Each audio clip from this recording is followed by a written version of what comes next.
Good morning, everybody. Workshop Wednesday, the final Workshop Wednesday of 2021. What a year. Been a good year. Been lots of fun, lots of learning, lots of sharing. And I tell you, we've come a long ways.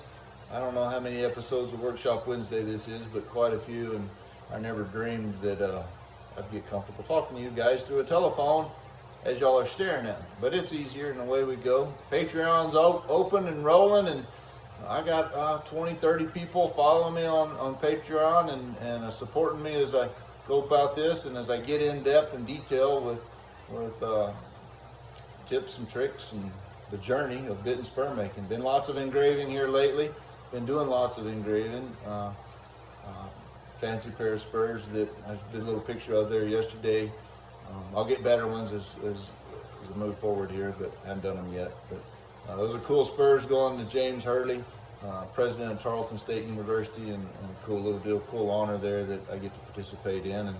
And now another deal, another project that I'm working on. I haven't posted any pictures of it yet, but doing a collaborative project and something that I don't like to do, don't want to do. Very happy to be doing what I'm doing here, though.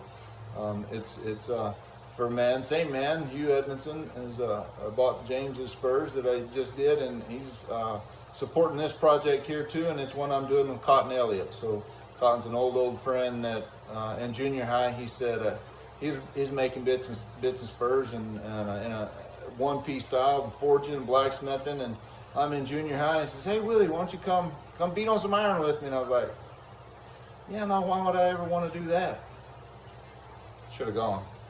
Anyhow, Cotton's built a pair of spurs, and I've been a dear lifelong friend, and so it's an honor to get to do this ornamentation on the spurs that Hugh's asked me to do. Both of our marks are going the spurs. Cotton's done them, and then I do the ornamentating, and so similar deal to what I did on the last spur. I got a scroll filigree vignette as a subject matter in the center of my design that things are building off of, and then I'm engraving all the steel around it like I did. These are bigger spurs, 1-inch spurs on the Marfa shank, which that takes me back to my roots of where I grew up in Fort Davis. So Marfa was neighbors, arch rivals, but neighbors. I like them now. So anyhow, it's all fun. I don't really have any tips to show you about it, but I'll give you a little tip. I changed marker colors yesterday and drawing on it, and it's kind of fun. But I'll show you that. Also, before I forget, talking about education and tips and tricks, Spur Workshop February. Don't have anybody signed up yet, so if I don't get 4 people, I won't do it, but I'll have to cancel it. But man, it's 1 or 2 I'm gonna have this year, so y'all spread the word. 15th through the 18th of February. Ladies, maybe hubby needs a Valentine's Day present. Hubbies, maybe your wife would like to come build a pair of spurs. I don't know. All y'all welcome. All skill sets, all levels. There's something for all of us to learn. I always learn something doing these things, and so it's always fun. Love to have y'all. Go at it. Got any questions, call me. All deposits and sign-ups and all that business are on the website, and please do it there. Don't just call me and say, "I'm going to mail you a check." No. Go to the website. Do it there. That way I keep track. I got a P-brain, and it all records it there for me. So anyhow.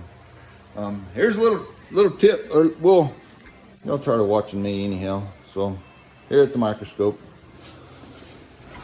So let's see if we can get this to. Look at that, red. I used a red Sharpie. My friend Jim Poor was in one of my workshops, owner of Flatland Forge, and does some incredible blacksmithing. He said the red layout fluid showed up better. Well, I thought, I got a red Sharpie. Little red Sharpie. Instead of the gray, been using the gray Sharpie to paint my silver and my steel to draw on. Well, I used the old red and turned the light out there. Maybe I'll see what's going on. But anyhow, it's kind of cool. Showed up good. So you see my marks. I don't really have any drawings on there. Go figure. I've cut everything that I've drawn on there, but away we go. Here's part of the process. There's my filigree that you guys can see. Got it all done up. Some pretty cool shading. I'm learning lots about all that. And been sharing some of that on Patreon for everybody to see. And that Patreon deal is going to be a journey. It's a journey of where we're at in all this business. But anyhow, there's Cotton's mark. That's cool. Got the button left to engrave. I put a little engraving here. Engrave that steel. Got silver, and then I put the rails in. Then they'll be auctioned off for donation piece for a fundraiser for the university, and there we go. Kind of cool. First 2 years of my college career were at Charlton. Great school. The Darnell family stole me away from Charlton, and I'm very much appreciated because here I sit in my Peterbilt chair making a living, making bits and spurs because of the Darnells, and that's much appreciated too. But I did love Charlton. That was a great place to be. It's got a special place in my heart. So anyhow, I hope everybody had a Merry Christmas, and we got a Happy New Year going to happen Friday night, Saturday, and lots of fun. If there are any questions, holler. Need something, holler. If not, leave me the hell alone. Oh, I'm kidding. It's all good. Everybody's good. See y'all next time. Adios.